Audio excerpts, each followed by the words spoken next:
Come, come, whoever you are. You are welcome here.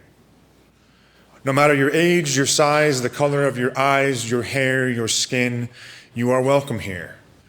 No matter your gender, whom you love, how you speak, or whatever your abilities, you are welcome here. You are welcome here whether you come with laughter in your heart or tears in your eyes. No matter what you have experienced in the past, no matter what awaits you in the future, you are welcome here. Whether you believe in God all of the time, some of the time, or none of the time, you are welcome here. This is a community of open minds, loving hearts, and willing hands. Good morning and welcome to South Valley Unitarian Universalist Society. My name is Matthew Morris. My pronouns are he, him. I'm a tall, white-bearded man in a wonderful green shirt today, and it is my privilege to serve as worship associate for this morning's service. Our worship leader this morning is Amy Russian.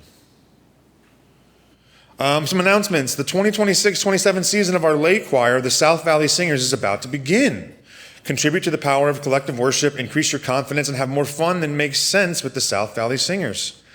The kickoff retreat is August 15th, that's next Saturday, beginning at 1 p.m. at the church. Rehearsals take place following service, 11:30 to 12:30 in the sanctuary, beginning August 16th. For questions, please see our music director, Randall. You probably saw the sign as you came in, but next Sunday begins Sundays in the Park.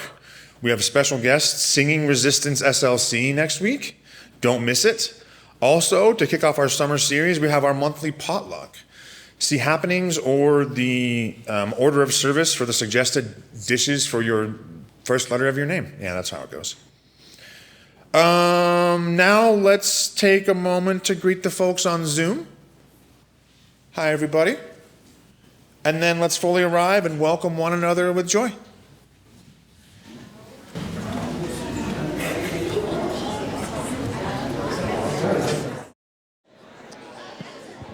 All right. I'd like to invite everybody to stay standing. We're going to do hymn number 305, De Colores, and 2 English verses and then 1 Spanish verse. Okay, 2 English, then 1 Spanish. 3 verses total. All right. Oh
Please remain standing as you wish. And we've got Brinley, our chalice lighter, to come forward.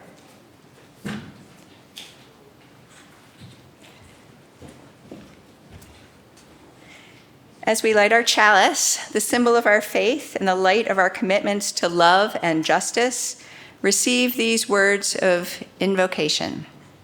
Let us light our chalice. Those at home are invited to light a chalice and share in this ritual by entering "chalice is lit" and the name of your street in the chat box on Zoom. Please join me in repeating our chalice lighting words and use our actions if you wish. We light the chalice for the warmth of love, for the light of truth, for the energy of action, and the flames of resistance, for the purposes of liberation.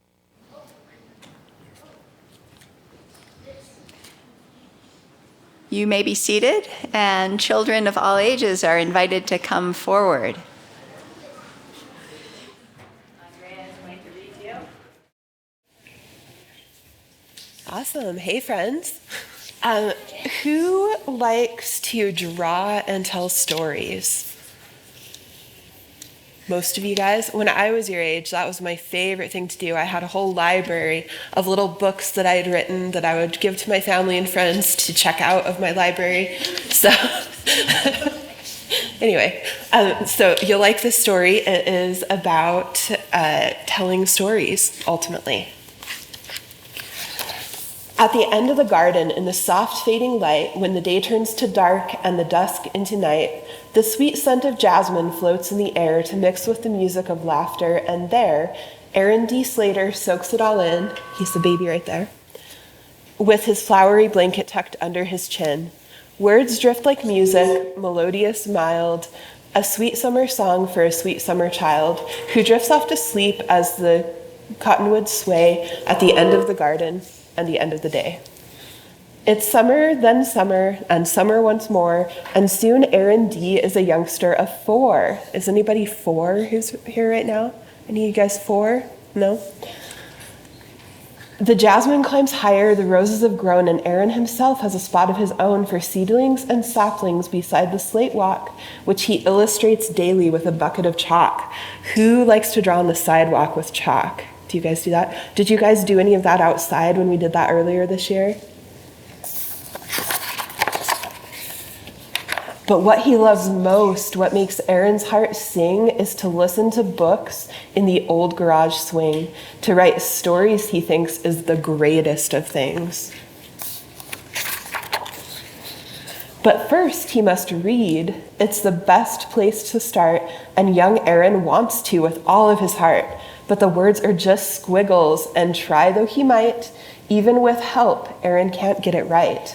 Why can't I do it? Why is it so hard? He goes back to drawing on slate in his yard. It's school time at last. Is there anyone going into kindergarten this year that's here? I'm redoing it. Yeah? Awesome. In his first grade, awesome. Me too. In his sunflower socks and poppy red jacket with matching lunchbox, he marches to class with a teacher's bouquet, ready to read by the end of the day. Does that seem like a realistic goal? I don't know about that. But he doesn't that day, or that month, or that year, and though he makes progress, it's painfully clear he'll never quite get it like all of his friends, so he'll never stand out, he decides to blend in.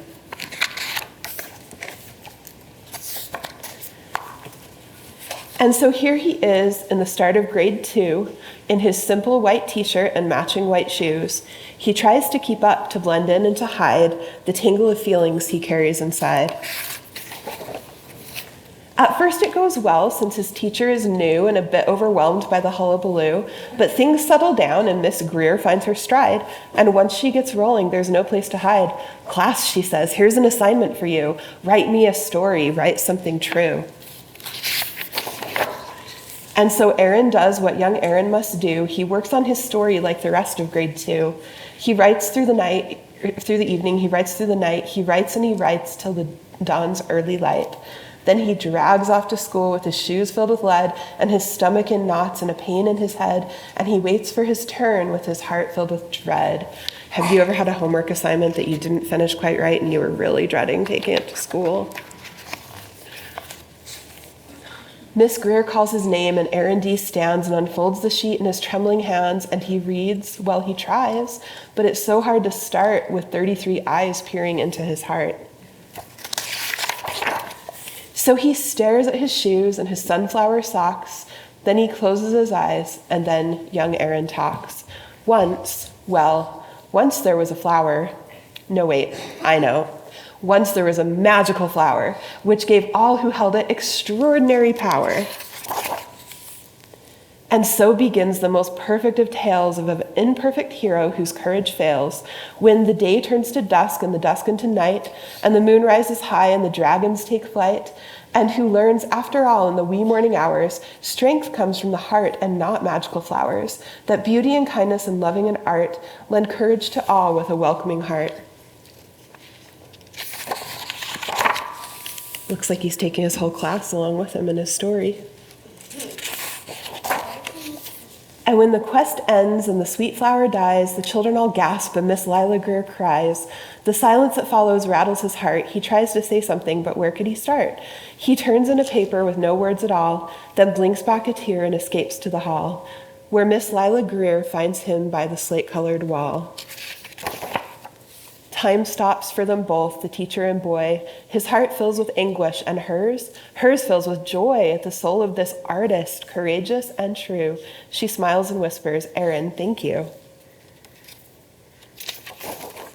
When she leaves, Aaron stands there a very long while, then slowly, so slowly, he begins to smile. And he feels like he does with those books in the swing, as a new hope inside starts to make his heart sing. He knows he can do the greatest of things in a way that's his own, in a way that's just his. He can stand out and show the whole world who he is. Like the mightiest flames that banish the dark, hope grows in the soul from the tiniest spark. His art makes the difference, his art leads the way, and helps him discover what he wants to say. And his reading gets better. Of course, it's still tough, but each day that they work is a little less rough. Like all imperfect heroes at the start of a quest, he must do what he can and hope for the best. Now in the hallway, a new garden grows. Wow, it looks like he's drawing all over the walls. Have you guys ever been allowed to draw on the walls? No. Have you ever drawn on the walls even though you weren't allowed? I'm not encouraging it. Well, but this is Oh, yeah. With jasmine and poppies, a rambling rose, books, art and music, a dragon or two, who soar through a sky of delphinium blue. The art tells a story, melodious, mild, furious, fragrant, wonderful, wild. It's all from the heart, and all of it's true. For Aaron, Miss Greer, and the kids of grade 2, it's a place full of beauty, for one and for all, the Illustrator's Garden at the end of the hall. All right. I think it's time to sing the children out. You can put your cushions away.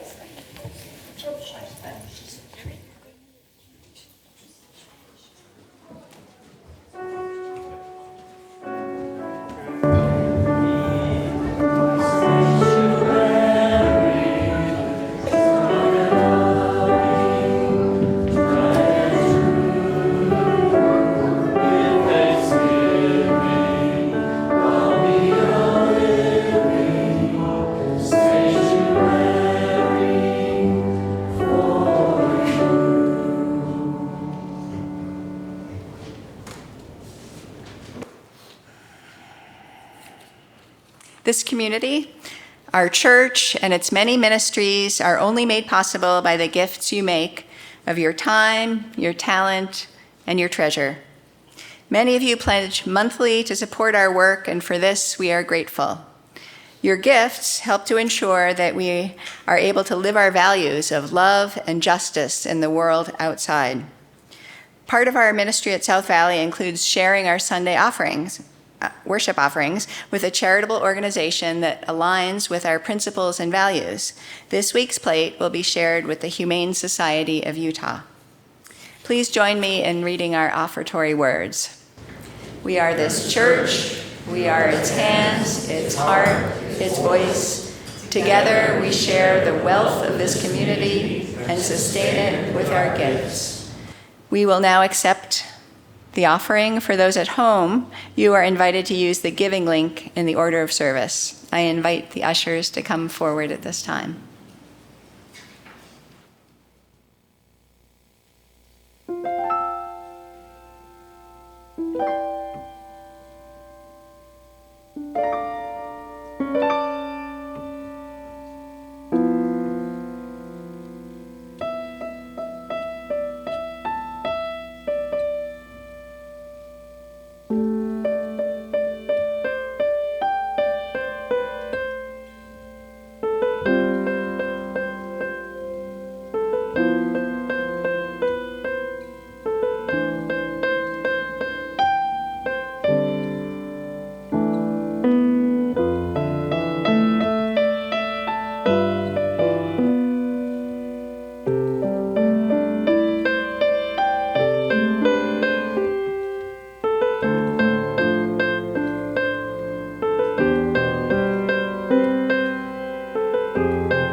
For all we have received and all we have found the courage to give, may we be truly grateful.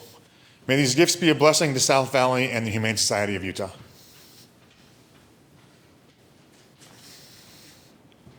Okay, this is called At the Poetry Slam Championship in Kansas. There in the Church of Poetry, beneath fluorescent lights on a makeshift stage, one naked heart after another came to the mic, and through words and breath they turned wound into blossom again and again until the evening became a giant bouquet of the unbearable being born. It is a terrible gift to make beauty out of suffering, and this is the gift we most need. But what stays with me, too, was how each time a poet was called up, a woman in the middle of the audience, with a voice made of equal parts midnight and salve, would croon, low and slow, "Let's go, poet." Each time she spoke it, she made a red carpet out of sound, a generous path for the poet to step onto. Each time she spoke it, I felt my whole being soften and open through the alchemy of encouragement. This, too, the gift we most need, to dare to turn toward what makes each other bleed. This, too, transforms wound into generous bloom, the gift of hearing and hailing, honoring each other's humanness, saying, yes, I see you. I see you.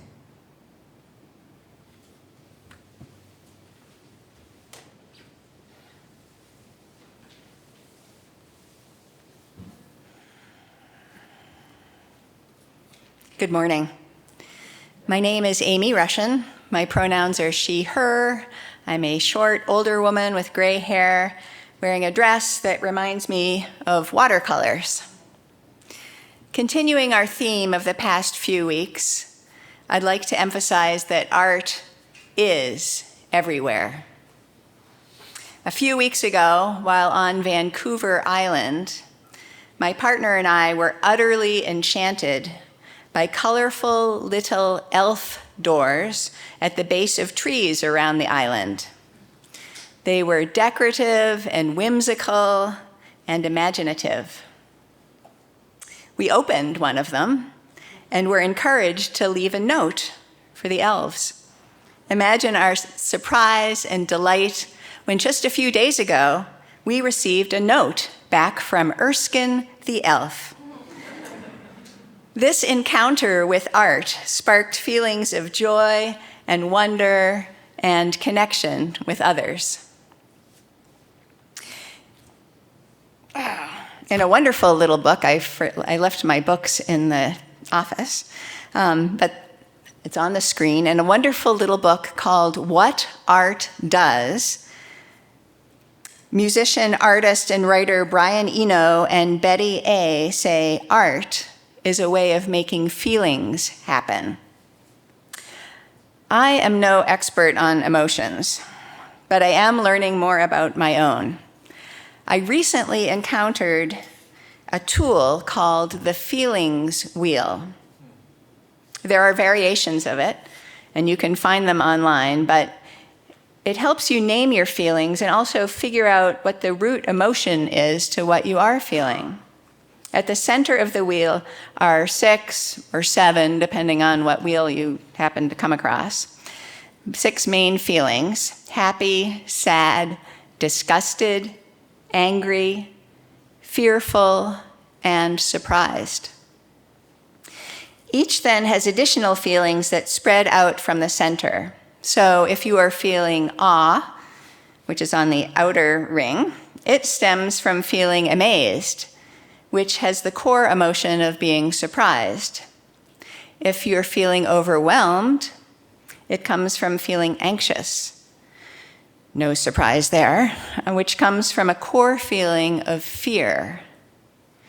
Even if that system doesn't make sense to you, at a minimum, the feelings wheel can help you identify and label emotions. Eno goes on to say that art enhances your feelings repertoire. Did you ever think you had a repertoire of feelings? The wheel shows an incredible range of feelings, and the great thing is we can feel more than one emotion at any given time. It was helpful to me to know that I could be feeling a mix, say, of 20% anxious, 30% pressured, and 50% excited. I don't recall the first time I was truly moved by a piece of art, but many works have impacted me. Mozart's Requiem completely dissolved me the first time I heard it, which I think was during the soundtrack of Amadeus, the film. The passion, the urgency, and the absolute tragedy of Mozart's composition as he was dying gripped me. Granted, how much of what was conveyed in the film was true and how much was Hollywood is questionable, but still, it was powerful. I was flooded with so many emotions, it was difficult to unravel what they were. A few years later, I had the opportunity to sing it. In a twist of fate, a beloved great aunt died the day before the performance. I had a hard time singing without being overcome by tears. I believe it's because the music made me remember this aunt and Mozart and Jesus and how they died and the beauty of the music and our notions about death and this opportunity for public grieving and ritual through a requiem, an entire mass written for and commemorating the person who has left this life. I was moved by the recognition that this piece wasn't just about death. It was about our shared humanity through our common experiences and untold grief and sadness and hope and renewal and redemption. And maybe that is what art does. It connects us through our emotional responses to it, whether it's inspiration or confusion or disdain or joy. Handel's Messiah had a similar effect on me. The town where I grew up had an annual Messiah Sing, and for many years, starting in high school, my friends and I participated in it. I was not particularly religious, nor did I have any beliefs about Jesus. I was raised UU, after all. But the beauty of this work had a huge impact on me, the words, the music, and the energy of it all. I was inspired by the story of Handel creating this masterpiece in record time, and I was touched by the language that glorified Jesus. And I was caught up in the enthusiasm of singing the word hallelujah over and over again. Visual art has had a similar impact. Standing in front of Picasso's enormous painting Guernica, for me, was chilling. He painted it in response to the Nazi bombing of a small civilian town in northern Spain in 1937. The painting, 11 feet tall and 25 feet wide, nearly screams about the horrors of war, the tragedy of loss, the injustice of imposed political systems. Seeing it helped me understand the pain of everyday people in war-torn areas worldwide, conjure images of the historic struggles of my own family, and desanitize my understanding of war. I felt flooded with emotional pain at that time, and I can still feel it today. On a lighter subject, at music festivals, I've joined an entire crowd that's inspired by a performer, where we all surge to our feet and dance like no one was watching. The emotional energy that such an event generates is palpable. It's a physical manifestation of joy. Are these encounters with art spiritual experiences? Absolutely. Consider your reactions when viewing a piece of art or listening to music. Are you moved to tears? What do those tears mean? Are they about sadness, grief, joy, or something else? What other emotions arise for you? The arts can be used strategically through deliberate programming to enrich people's lives, allowing them to access their emotions, learning, and connection with others. In rural Wyoming, where I lived in the early 2000s, a group of parents created an organization to bring more arts opportunities to children in K-12 schools. Students got the chance to act in theater productions, to participate as audience members for groups like the Los Angeles Guitar Quartet, to write poetry with the state's poet laureate and then perform them at a coffee house, to dance in the Nutcracker with the San Diego Ballet, to learn from professional musicians during master classes, to immerse themselves in all art forms during summer camps and more. Kids were able to shine and feel good about themselves when they were encouraged to use different parts of their brain. Equally exciting was the effect of the arts on teachers, who were often inspired to continue to use creativity to engage their students.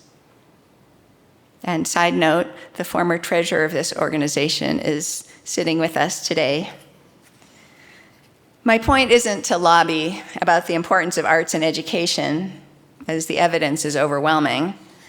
Still, I hope you will take action if there are any efforts to cut the arts in your school district. And one more plug for arts advocacy. A few days ago, the PBS NewsHour aired a segment called Art on Prescription, an exciting program in Charlotte, North Carolina that uses the arts to combat loneliness. To qualify, a person needs to be recommended by a healthcare provider. They are then prescribed art and given a year's free access to various art venues. The results are striking. Participants have gone to the ballet and theater, taken art-making classes, and visited museums. A spokesperson for the partnering health system said, "We are seeing better outcomes with our patients, both mentally and physically." Participants started to ease out of their depression, anxiety, and isolation. The story aired on August 4th. I encourage you to check it out. I'd like to close with some words by authors who wrote about the impact of art on relationships and emotions and our ability to imagine the future. What they had to say resonated with me and might with you as well. In Alan Levi's book, Theo of Golden, the main character, Theo, is an 86-year-old man.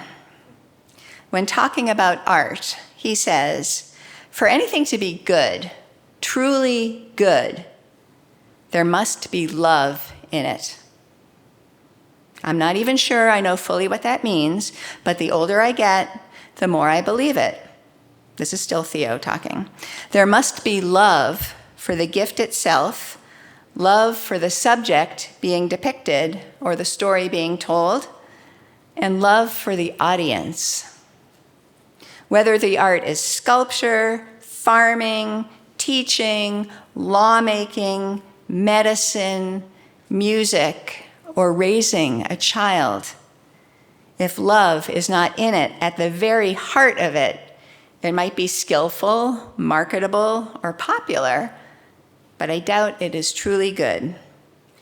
Nothing is what it's supposed to be if love is not at the core. What a beautiful and appropriate application of the UU value of love at the center to art. And back to Brian Eno's beautiful and powerful little book, What Art Does.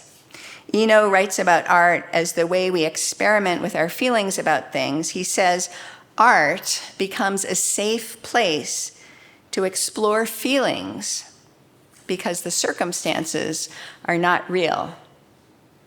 Watching a scary movie can make you feel terror. Reading a romance can stir feelings of love and desire. And if the feelings make you feel uncomfortable, you can turn off what you're watching or experiencing or leave the room. This kind of exploration and experimentation affords us ways to imagine different futures. Eno writes, "In art, we try out possible worlds and other ways of being by paying attention to our feelings about them. Art allows us to share complicated concepts and feelings with each other. This cultural conversation opens doors to shifts in ourselves and in society. Art," he says, "shepherds change." I love the way he describes the impact of art. It's not just fluff or an add-on or an extra. It's vitally important to our humanity, our shared experience, and our ability to morph and adapt into the future. Whether you are creating art or experiencing it, whether it's viewing fine art or singing in the shower or baking cookies, I hope art can serve as a launch pad, a doorway to emotions and self-understanding and connection with others, and a glimpse of possibilities for the future. Please stand for our closing hymn, Let It Be a Dance, which is number 311, led by Tom and Pete.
Please remain standing as you wish for the extinguishing of the chalice, and join us in our actions as we do so. The words are on the monitor, and you are invited to say them out loud with me. Okay.